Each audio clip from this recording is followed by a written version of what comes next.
के लिए तैयार है। ये एक जान है, आप सब पे कुर्बान है।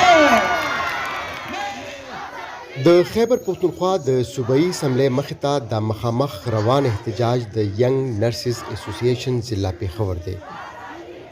په دې احتجاج کې د صوبې د نورو ضلعو د نرسز تنظیمونو غړي او ملازمین هم شامل دي. په دې سخته ګرمۍ کې دا احتجاج کوونکي د انصاف حکومت نه څه اضافي مراعات نه غواړي بلکې د خپل حق غوښتنه ترې کوي په کوم چې حکومت خاموشه دی.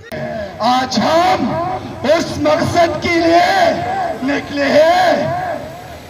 हमारा मकसद 7 साला तारीखियों की इम्तियाजी आज़ादी के लिए है।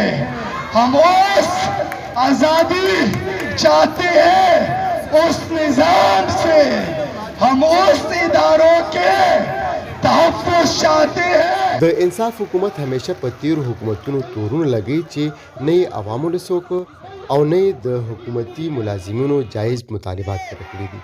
خو په خپله خو مطالبات څه کوي چې مخامخ په احتجاج ناست دغه تورسرې او ځوانان نرس سټاف سره خبره کول هم خپل توهین ګڼي. ځکه خو دوی نن په دې سور نور کې په احتجاج کولو مجبوره شوي دي. उनको ये पता नहीं है कि वो प्राइवेट इदारे थे, लेकिन कुछ उसूल तो दे, यहाँ पे तो आपको शायद नहीं पता था कि आप खान मलक और ठेकेदार की फैक्ट्री में पहुंच गए हो। यहाँ पे अभी सिविल सर्वेंट के पोस्ट वहां से बालिश होके पूरा ये ईस्ट इंडिया की कंपनी की तरह ये फैल रहे हैं और 2-3 साल के अंदर पूरी सिविल सर्वेंट जहाँ पे है वो स्टक हो जाएंगे उसी जगह पे और जलील रस्वा होंगे। नौकर भी ठेकेदार के होंगे, हेल्थ डिपार्टमेंट के नहीं होंगे। एक ही नारा और एक कार्ड रखना है कि रियासत की नौकरी करनी है, खान मलक की नौकरी नहीं करनी है. د خیبر پښتونخوا وزیر اعلی محمود خان همیشه دا خبره کوي چې حکومت د ملازمینو لپاره د یو پلار حیثیت لري.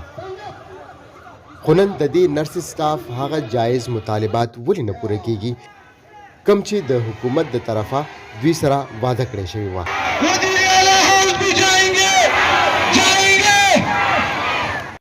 کله چې قول او فعل کې تضاد راشي نو بیا یې نتیجه دا وي کوم چې تاسو مخامخ وینئ.